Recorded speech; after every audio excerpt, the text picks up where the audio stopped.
ठीक है, इसको थोड़ा बारीकी से समझ लेना है, फिर एक बार समझ लिए तो फिर पूरा साइकोलॉजी बन जाएगी। फिर कोई बहुत बड़ी वाली बात नहीं है, बस एक बार समझने की रहती है उसमें। क्या है कि लोग ये सोचते हैं कि इससे पीछा छुड़ाने के चक्कर में रहते हैं कि पीछा छुड़ा लें और बस हमारा काम निकल जाए इंटरव्यू का और हम धर्मगुरु बन जाएं, ये चाहते हैं। लेकिन इस तरह से पीछा छुड़ाने से कार्य नहीं होगा, ये याद रखना। तो हम लोगों को पीछा नहीं छुड़ाना है, अच्छी तरह से गहराई से। इसमें हम लोग साइकोलॉजी से आपको धर्म को समझने का दृष्टिकोण बहुत अच्छा हो जाएगा। जो आपका अभी आक्रामक धार्मिक दृष्टिकोण है और सर्वश्रेष्ठ की भावना रखते हैं आप अपने आप में, अपने धर्म में, अन्य धर्मों से, तो वो अब सारे नॉर्मल हो जाएंगे। अब समझ लेना, पहले तीन चीजें देखना आपको। एक देखना है साइकोलॉजी, जिसको बोलते हैं मनोविज्ञान। एक देखना है आपको एथिक्स, वो होता है नीति शास्त्र। ठीक है, जो नीति शास्त्रों पर नीति के अनुसार चला जाए उसको नीति शास्त्र बोलेंगे। एक होता है नैतिकता, मोरलिटी, जो आमतौर पर आपने सामान्य भाषा में सुना हो को मोरल डाउन हो गया, तो वही है, मोरल डाउन का आत्मविश्वास की कमी हो गई। तो इसमें आपको तीन चीजें समझ लेंगे बहुत अच्छी तरह से, फिर सीधा हम लोग, क्योंकि मनोविज्ञान जो है वो आप एक मान लेते हैं कि एक बड़ा गोला है, वो है मनोविज्ञान। तो उसके अंदर एक छोटा गोला है, वो है आपका नीति शास्त्र। फिर उसके अंदर एक तीसरा गोला है, वो उससे छोटा है। जैसे मैं इसमें बना के दिखा दूं तो ये आप लोग मान लेना है कि ये है आपका मनोविज्ञान। इसके अंदर ये थोड़ा सही नहीं बना, मैं अच्छी तरह बना रहा हूँ।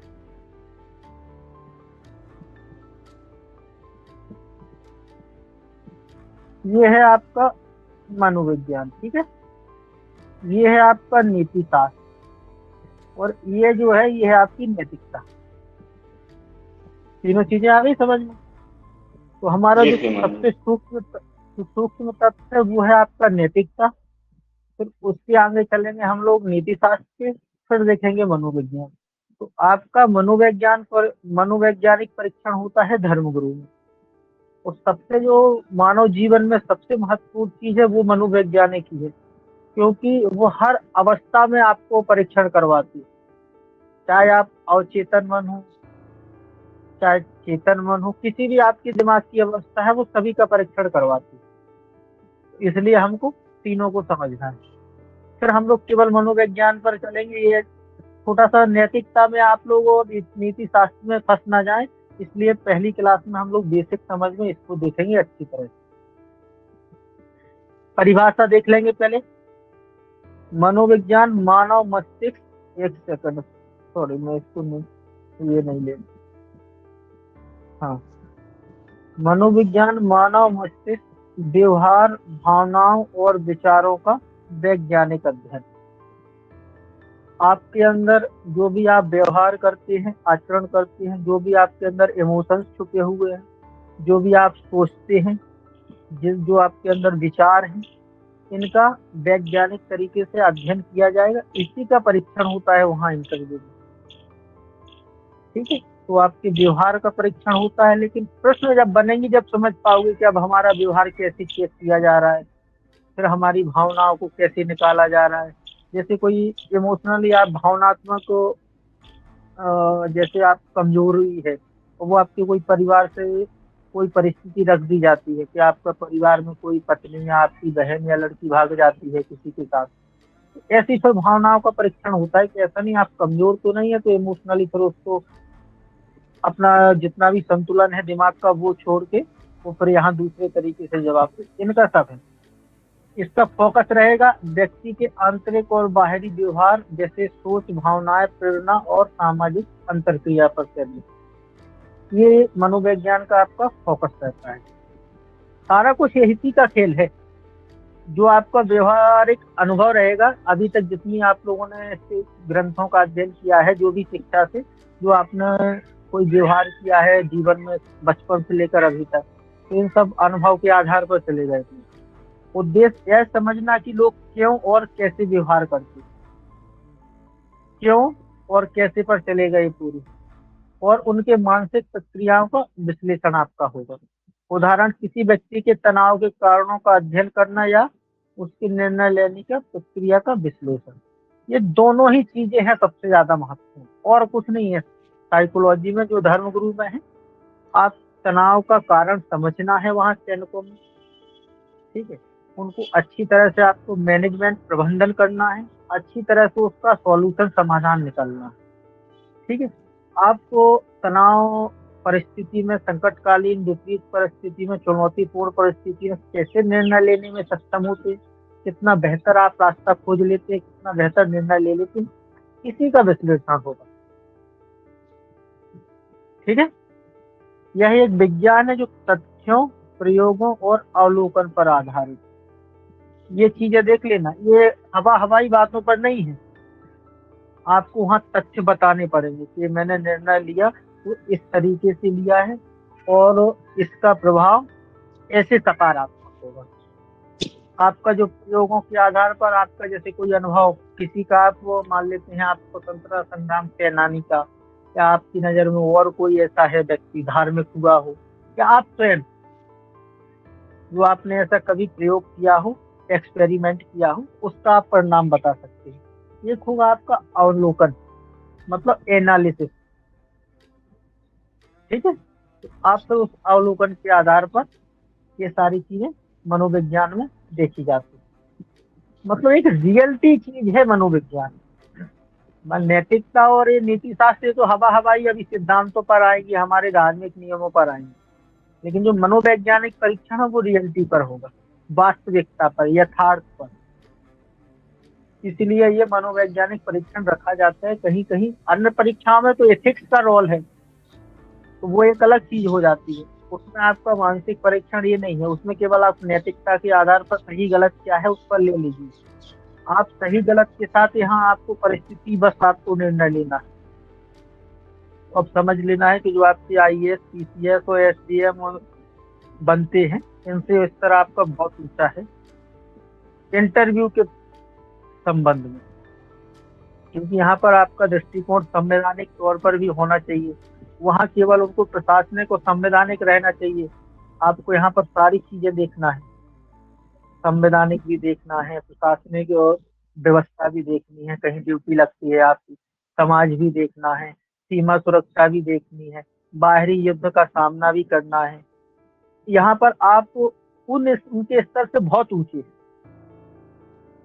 इसलिए जब तो मैं एक अनुभव करता हूँ चीज की, जितने हमारे यहाँ पर कर्मचारी या कोई भी मान लेते हैं सेवाएं हैं, इनके इन पर यदि ऐसा ये लागू कर दिया जाए ना मनोवैज्ञानिक परीक्षण और सैनिक ट्रेनिंग 6 महीने, तो पूरा देश, पूरा नहीं तो 70% तो भ्रष्टाचार और ईमानदारी और जो आपका एनर्जी ऊर्जापूर्ण कार्य होगा वो ज्यादा हो जाएगा। चलो बहरहाल हम लोग अपने, ऐसा होना कभी है नहीं है, तो ये हम लोग आकलन बस करेंगे कि ऐसा यदि हो जाए। अब हम लोग नीति शास्त्र पर आएंगे, इसको इंग्लिश में एथिक्स बोलते हैं। नीति शास्त्र दर्शन शास्त्र की वह शाखा है। अभी आप दर्शन पर आ जाएंगे, जो सही और गलत के सिद्धांतों, कर्तव्यों और मूल्यों का अध्ययन करती है। ये आपके पहले से स्थायी है, सिद्धांत किसी के द्वारा गढ़े गए हैं, ठीक है। मूल्य किसी के द्वारा, कोई भी हमारा वैज्ञानिक हो सकता है, उनके द्वारा आरोपित करे गए। अध्ययन करते हैं आपके कर्तव्य, जो आपके धर्म में दिए गए हों, आपके सामाजिक कर्तव्य हों, आपके पारिवारिक कर्तव्य हों, इसका पूरा अध्ययन करती है। इसका फोकस रहेगा या मानव व्यवहार को नैतिक दृष्टिकोण से मूल्यांकन करता है। वहाँ जो मूल्यांकन किया गया वो किस दृष्टिकोण से होगा, वहाँ नैतिक दृष्टिकोण से नहीं था, वहाँ आपका सोच, भावना, प्रेरणा, ये अंतर क्रियाओं पर केंद्रित था। तो इसका जो फोकस होगा वो होगा व्यवहार को नैतिक दृष्टिकोण, कि क्या उचित है क्या अनुचित है। आप मनोविज्ञान में उचित अनुचित बाद में देखेंगे, वो परिणाम पर आधारित करता है। ये कोई कर करने से पहले की अवस्था है आपकी।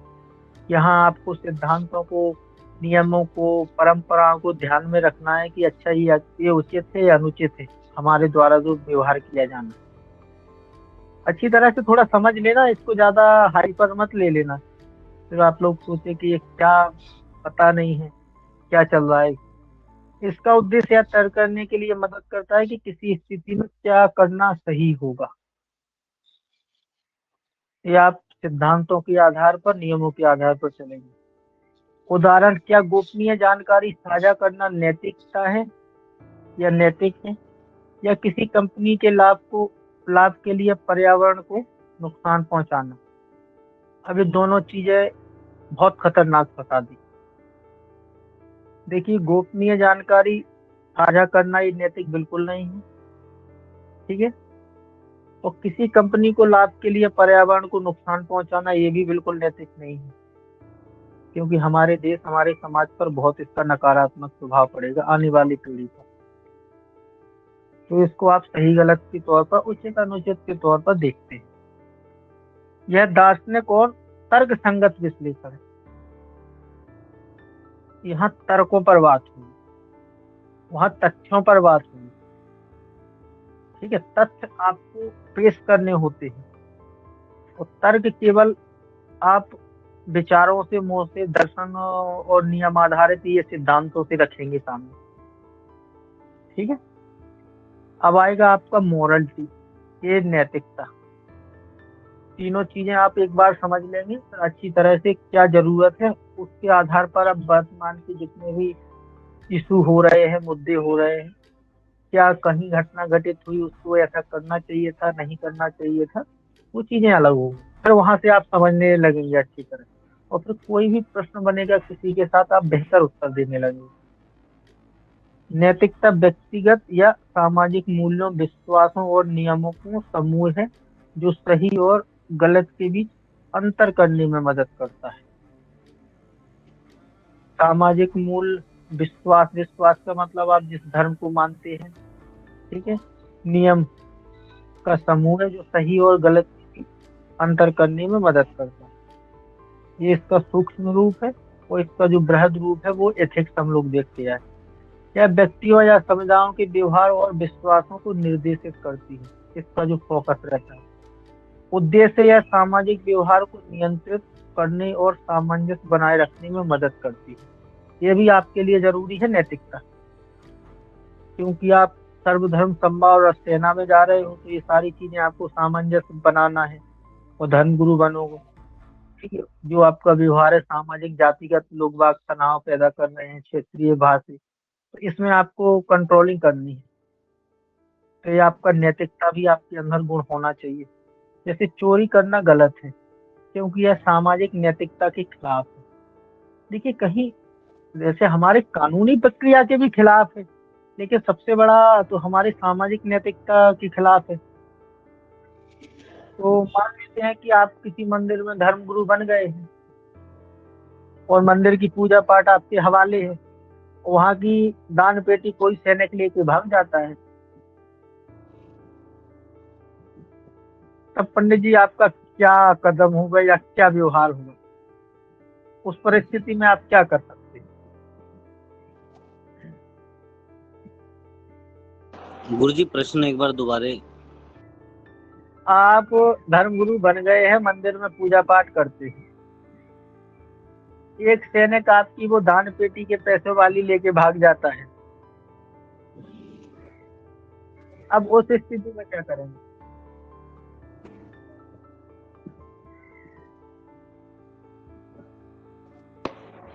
उसको गुरुजी समझाने का प्रयास करेंगे कि ये काम कदापि उचित नहीं है, और ऐसा करने से उसका अपना व्यक्तित्व का निर्माण जो उन्हें किया था, एक अच्छा व्यक्तित्व था, बाकी उन्हें ऐसा करके अपना वो भी खराब करा, और अब आगे भी इस तरीके का कोई कार्य ना करे। उसको इस तरीके से थोड़ा समझाएंगे कि आप अनुचित कार्य कर रहे हैं कुछ। ऐसे ऐसे आप कंट्रोलिंग करोगे समझा के?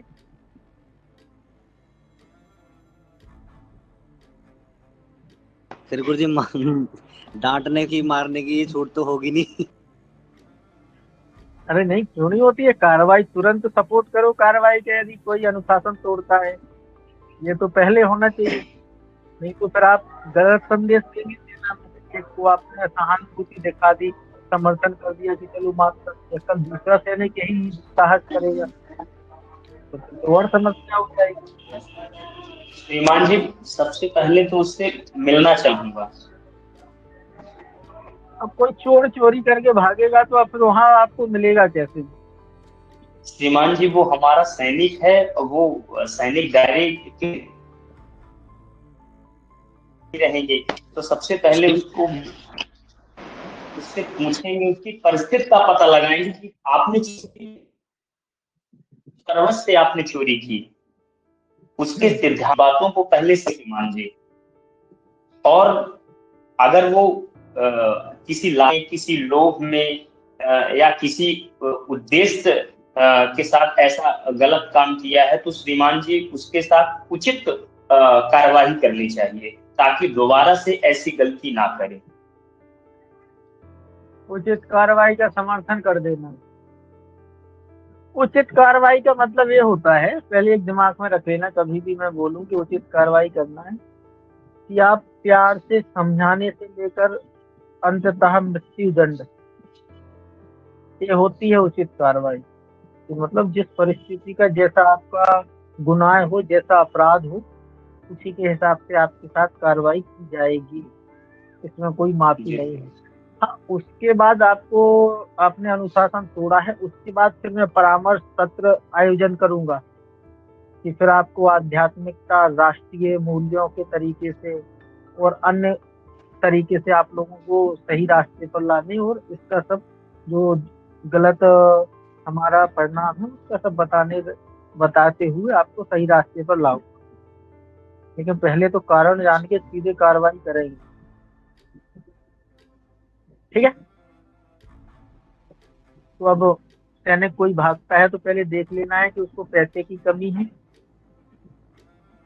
कि उसकी ऐसा तो नहीं आदतन अपराधी हो, चोरी का धोखे से सेना में आ गया हो और यहाँ पर भी तुम माफ कर दे रहे हो।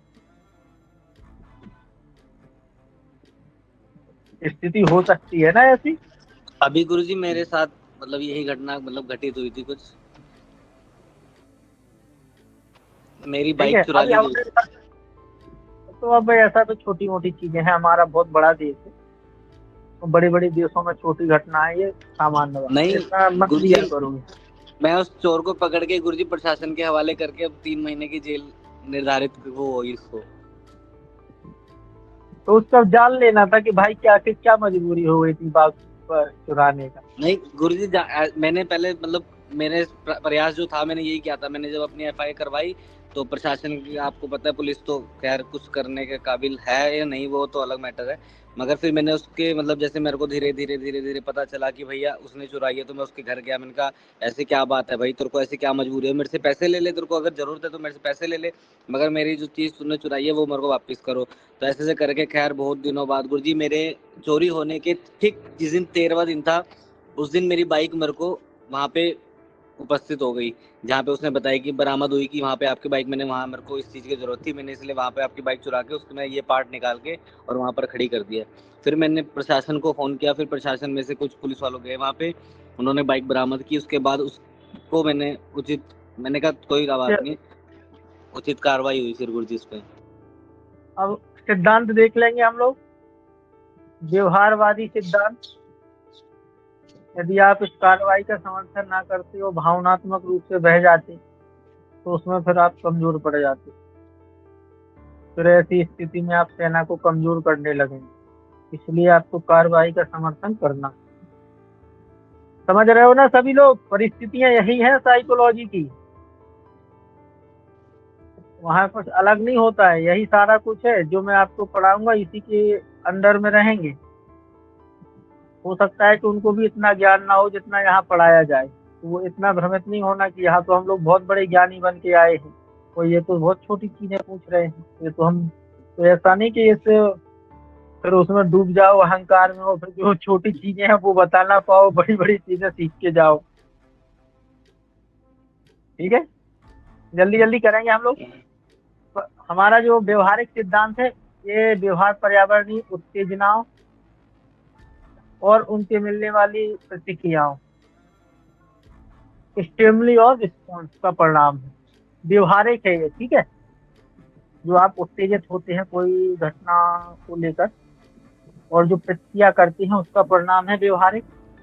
व्यवहार सीखने मतलब आपका लर्निंग है, आपको यहाँ सीखना है, के माध्यम से विकसित होता है। जैसे शास्त्रीय अनुबंध, क्लासिकल कंडीशनिंग, और संक्रियात्मक अनुबंध, ऑपरेशन कंडीशनिंग। संक्रियात्मक और शास्त्रीय, इन दोनों के माध्यम से विकसित हो सकता है व्यवहार।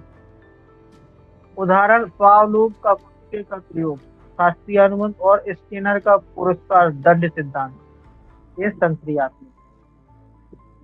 यहाँ आपने दोनों चीजों का समर्थन कर दिया है। प्रमुख विचारक जॉन बी वाटसन, ये आपको जरूरत नहीं है, ये ठीक है लिखे हुए हैं। तो इनके द्वारा एक गुरुजी व्यवहार गुरुजी जो ये ने कोई क्लियर करना क्या चीज है ये?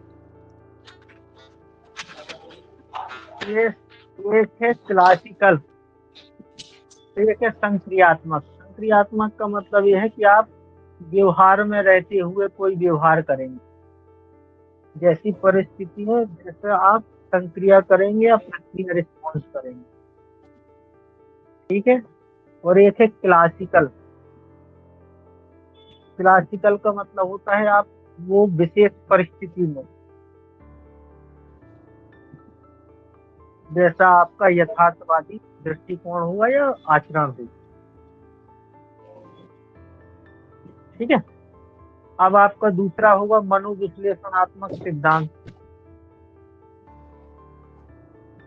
पहला व्यवहारिक है, दूसरा विश्लेषणात्मक है। ये मानव व्यवहार अचेतन मन की इच्छा, समित भावना और बचपन के अनुभवों से प्रभावित होता है। ये आपके लिए जरूरी है मनोविश्लेषण, इसी की जरूरत है। हो सकता है कि व्यक्ति के 3 हिस्से होते हैं दिमाग की, इड, अहम और सुपर ईगो। इसका मतलब इड, ईगो और सुपर ईगो बोलते हैं तीनों को। 3 अवस्थाएं होती हैं व्यक्ति के अंदर, दिल में मान लेते हैं इसको। उदाहरण है जैसे बचपन की दमित यादें वयस्कता में चिंता या फोबिया का कारण बन सकती। कोई आपके साथ ऐसी घटना घटित हो जाती जो आपके इड के स्वरूप में स्थायी बचपन की कोई यादें हैं। अब आप उसी चीज को वर्तमान में लेकर अब उसमें सक्षम तो हैं, लेकिन कर नहीं पा रहे हैं उसको। जैसे मान लेते हैं कि आपके साथ कोई हनी ट्रैप की घटना घटित हुई, वहां दबावपूर्ण कोई ऐसा हुआ है। अब बचपन में आपके साथ ऐसी घटना बहुत मतलब मानसिक विकार उत्पन्न करती है, लेकिन उस समय आपको लगता है कि बहुत गलत हो जाएगा, वहां पर कोई नहीं। अब बाद में आप लोगों को तो लगता है कि मैंने गलत किया, अब मुझे इस पर प्रतिक्रिया करनी चाहिए, लेकिन अब वर्तमान में भी आप उस स्थिति में नहीं हैं। तो हो सकता है कि आप चिंता के कारण तनावग्रस्त हो जाएं, डिप्रेशन में चले जाएं, किसी भी याद को लेकर। इसीलिए इन तीनों चीजों का चेकअप किया जाता है, परीक्षण किया जाता है इंटरव्यू में धर्मगुरु से, ठीक है। Id, ego, super ego. सबसे जो खराब अवस्था होती है वो होती है ईगो की। इस परिस्थिति में व्यक्ति होता है तो यहाँ पर उसका ज्यादा नुकसान हो जाता है। प्रमुख विचारक और सिगमंड फ्रॉइड है, कार्ल जंग, ये कोई जरूरत नहीं है। अब एक है हमारा मानवतावादी, ह्यूमनिस्ट साइकोलॉजी।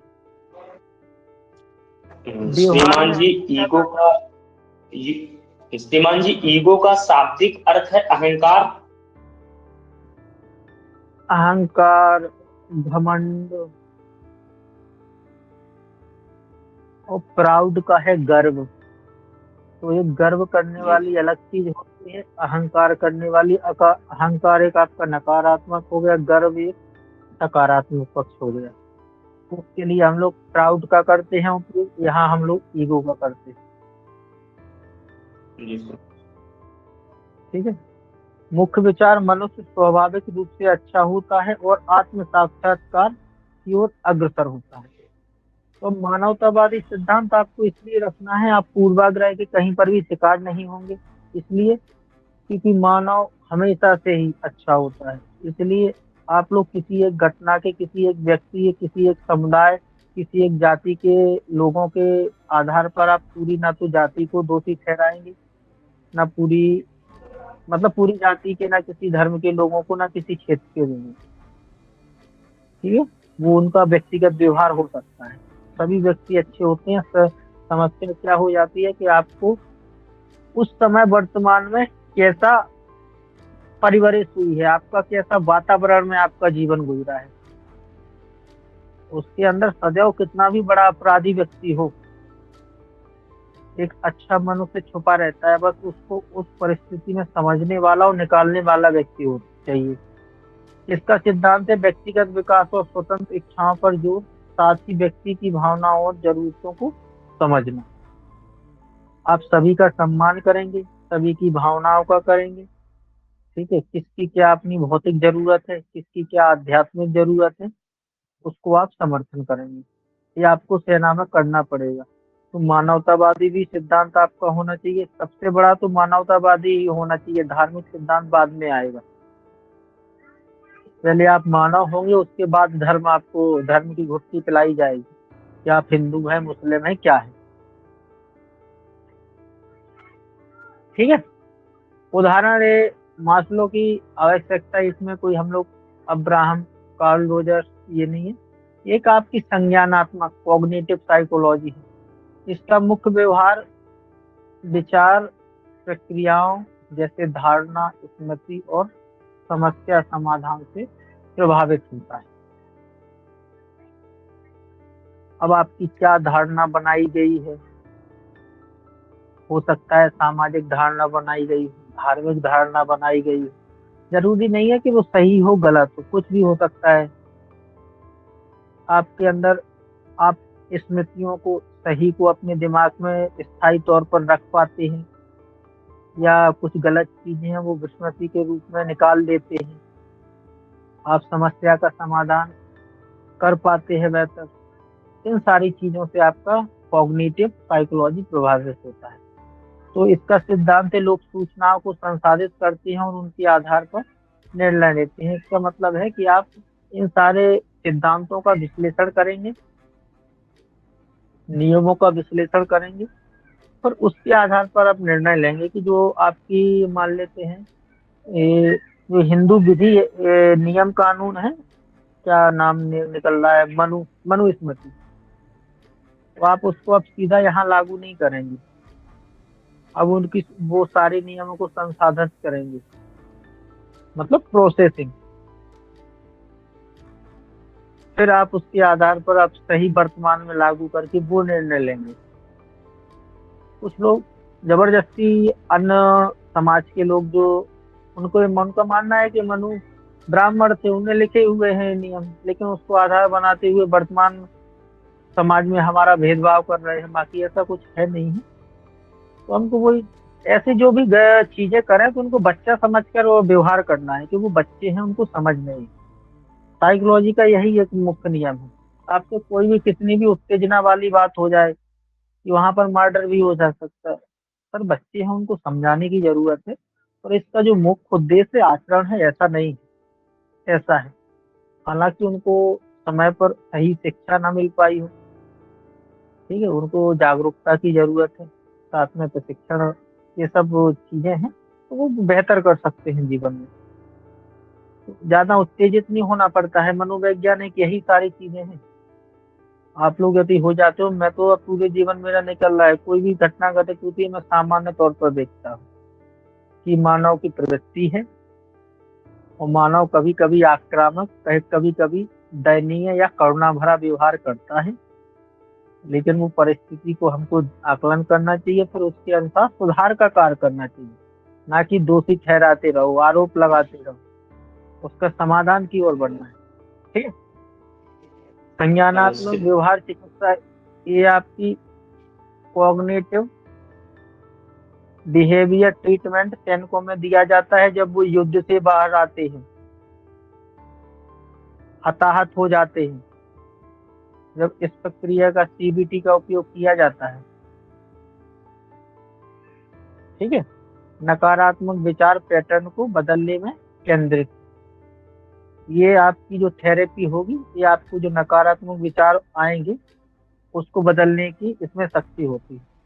जैविक सिद्धांत है आपका, ये मुख्य व्यवहार और मानसिक प्रक्रिया मस्तिष्क तंत्रिका तंत्र और आनुवंशिक से प्रभावित होती है।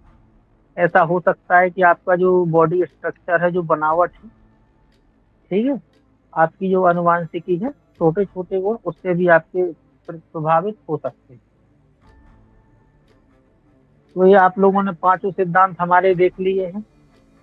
आपका जो केंद्रित रखना है वो आपको रखना है किस पर? संज्ञान पर,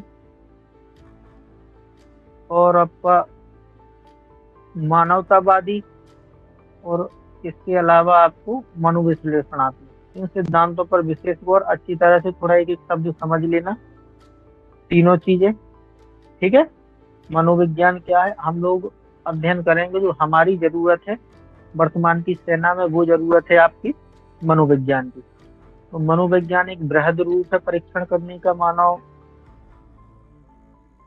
प्रवृत्तियों का, भावनाओं का, व्यवहार का, कोई भी चीज आप उठा लें। आपका ज्यादा व्यापक रूप है परीक्षण करने का, तो आपको सभी दृष्टि आपके अंदर धार्मिक, बस होगी 2 आपके मिनट। अंदर आपके अंदर धार्मिक मूल्य होना चाहिए, आपके अंदर मानवतावादी मूल्य होना चाहिए। ठीक है। आपको कोई सैद्धांतिक, जैसे स्वतंत्रता संग्राम, इनमें जो आदर्शों का उपयोग किया, ऐसे मूल्य भी होना चाहिए। मतलब सभी मूल्यों की जरूरत है, फिर उसके सभी को देखते हुए फिर आपको तुलना करनी है, विश्लेषण करना है, फिर आप निर्णय लेंगे कोई अच्छा। क्योंकि इस परिस्थिति में जरूरी नहीं है कि सभी की यथा स्थिति आप लागू कर दें, उसमें फंस सकती है बात कि आपके में कोई किसी परिस्थिति का धर्म का सिद्धांत दिया हो, अब वो वहां तुम यहाँ वर्तमान में जबरदस्ती लागू किए जा रहे हो उसको, तो वो फिर गलत हो जाएगा। मतलब ये हो जाएगा कि आप मानवतावादी दृष्टिकोण और यथा स्थिति को समझ पाने में सक्षम नहीं है, और वर्तमान स्थिति में जो इसका समाधान होना चाहिए वो आप 1500-2000 वर्ष पहले की स्थिति से निकालने की कोशिश कर रहे हैं। उस दृष्टिकोण से आपको देख जरूर लेना है, ठीक है, लेकिन जो आपको समाधान करना है वो वर्तमान स्थिति के अनुरूप करना है। आ रही है सभी को समझ में कि सभी लोग नींद में हैं, सो रहे हैं, क्या समस्या है? श्रीमान जी, ये इंटरव्यू और लिखित परीक्षा दोनों में काम आएगी। और ये तो आ ही रहा है। अब इसमें लिखित परीक्षा में ऐसा है कि अब कोई भी लिखित परीक्षा का आपके सामने रख दिया जाए, एक और चार वहां आपको ऑप्शन प्रस्तुत कर दिए जाए, तो आप उस चार ऑप्शन में से जो सबसे सटीक निकलेगा, आपको लगेगा कि ये मुझे लग रहा है ठीक है। ऐसे ही तो साइकोलॉजी के प्रश्न बनते हैं, आप निकाल लेंगे उससे। श्रीमान जी, पिछली बार भी जो क्लासें हुई थी तो उसमें बहुत सारे साइकोलॉजी के प्रश्न आपके बताने अनुसार ही आए थे। उन दो टॉपिक है, उनके आधार पर फिर से हम लोग चर्चाएं करेंगे, वो 15-15। लेकिन कुछ हम लोग जमीनी बेसिक चीजें समझते हुए आगे बढ़ेंगे, क्योंकि वर्तमान में अब सीधे समझाना किसी मुद्दे को संभव नहीं हो पाता है। इंटरव्यू की क्लासों में बार बार 1 घंटा निकाल देते हैं। यदि ये सारी जी चीजें श्रीमान जी। समझे होते तो वहाँ इतनी जरूरत नहीं पड़ती। मैंने कोई प्रश्न फंसाया, उन लोगों ने पकड़ा, देखा कि अब सैनिक नियम यहाँ लागू होने हैं, सैनिक नियम में मूल्यों में क्या करना चाहिए हमको, तो उसके आधार पर तुरंत प्रस्तुत कर सकते हैं। अब जब हम लोगों को बेसिक समझ नहीं है तो फिर सीधा है कि अब रटना है, और रटने की चीजें तुरंत पकड़ जाती हैं, कोई भी चीज रटना, क्योंकि उसने थोड़ा सा इधर उधर किया और वहां फंस जाता है व्यक्ति। तो रटने का ये हमारा नुकसान होता है। तो कोई भी रटना नहीं है। अब अच्छे आपको मानवतावादी दृष्टिकोण से धार्मिक अध्ययन कर रहे हो, कोई भी कथाएं हो, एक बात, इसी दृष्टिकोण मैंने जो विकसित किया है, मुझे हिंदू धर्म में कोई कमी नहीं लगती कि कहीं उसमें ऐसा हो कि आप दूसरे धर्म को यहाँ से भगा दो, पलायन कर दो, या उनकी मारा पीटा, उन पर अत्याचार करो, उनका दमन करो, उनका शोषण। कभी नहीं ऐसा लगता है कि कोई ऐसी लाइन का ऐसा भावार्थ निकल रहा हो। लेकिन पता नहीं वही धर्म वाले लोग इतनी आक्रामक कैसे हो जाते हैं। ये पता है, ये आपके अंदर वातावरण का प्रभाव पड़ता है।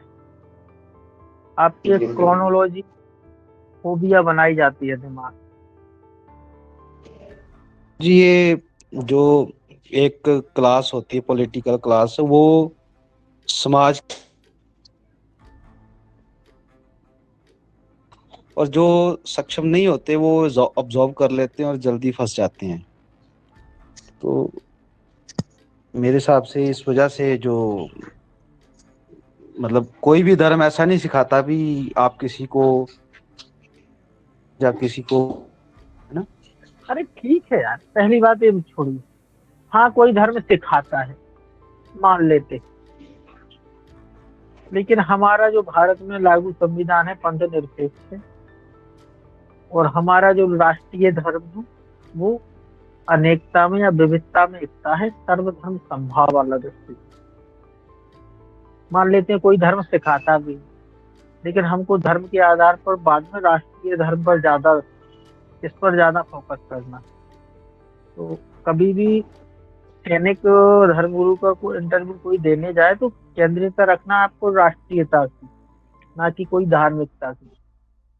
वो भले ही धर्म से प्रश्न करें, आप राष्ट्र को केंद्र में रखकर वहां पर प्रस्तुत करेंगे, जिस आपके तर्कों में राष्ट्र का हेतु, इन सारी चीजें। ठीक है।